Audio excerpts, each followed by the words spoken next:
Threshold number 5, written by Keith Giffen, art by Tom Rainey and Phil Winslade. So, last issue, Call and K-Rot got beamed into Brainiac's jar, I guess. So that's just a thing that's going on. This issue picks up with Stealth talking to whoever that one girl is who's like Ember, who's trying to follow her around and get some tips. They all see that this building's been beamed up and they're like, huh, that's weird. Anyway, and Stealth just starts running away again. And Ember's like, hey, maybe we should talk about the fact that part of our city just disappeared all of a sudden. That's kind of a big deal. And she's like, hey, here's the thing. I know you're following me around to like try to get advice on how to survive, but I don't think we should be friends. And she says, why not? And then her head just blows open. Like, bullet goes through it, and she says, that's why. And she goes running off as we see Ember bleeding out on the pavement. And then some bounty hunters come up and they're like, ah, man, I was aiming for Stealth, but hey, she's also in the game, so we're going to make some sweet money off of Ember here. Fantastic. So that's pretty much all there is for that. We then go into the Brainiac's jar area, and we see Call, K-Rot, and the slug guy, Adonis. And they're all just kind of chilling in the middle of town for a while, trying to figure out, like, what's going on. Adonis chimes up and he's like, hey, you guys think that this is going to put a stop to the game, but, like, it's not. See, all the people who also were in that building, they're going to be laying low for a while until they start to get their bearings. Then they're going to get really pissed off. And then they're going to go back to the game just because they want some sort of familiarity. And you guys are probably like the only people here that are part of the game, or Call is, I guess. So you're really going to have some problems. And he basically calls up and like, okay, whatever. Point being, I need my lantern back. I know you have it. I know it's probably in this building. So tell me where it is. And they stare down for a second. And Adonis is like, all right, sure, whatever. Take it. Like, as long as you don't even have a plan. So maybe come up with something. And so he uses this weird little teleport orb thing to get into the building where the lantern's kept. It's filled with all this other crazy crap, but he's like, oh, no, well, there's my lantern. So he pulls it out, and he realizes, like, okay, Green Lantern, that was back, like, when I was trying to be a little bit heroic.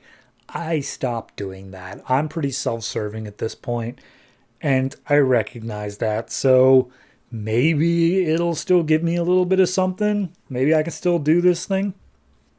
And we cut down to K-Rot and Adonis, who are talking, basically saying, like, yeah, no, Call is, like, super selfish and self-centered. He is not a hero at all. So we're all, like, even if he finds a way out, we're all still pretty much screwed.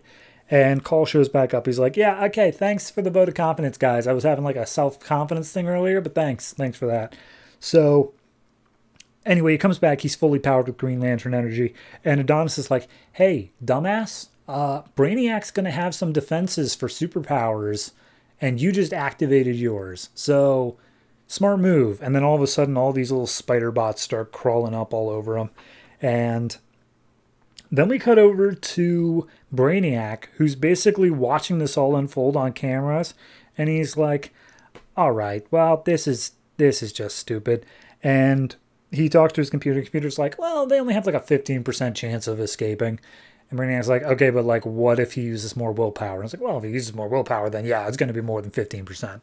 He's like, all right, well, we'll just keep an eye on that. So fight scene's going on, and K-Rot's like, hey, do you think these little spider bot things can fly, Call? And he's like, no, they seem to only be able to crawl, K-Rot. And he's like, oh, cool. How about you fly away then?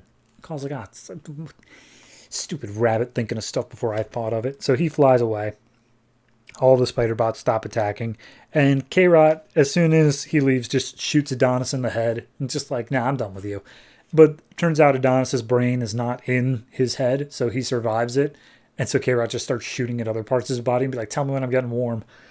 So Call flies up to the edge of the jar. He tries blasting through it. Turns out it's like a mucus sort of thing, so it just expands to absorb the energy and shoots it right back at him.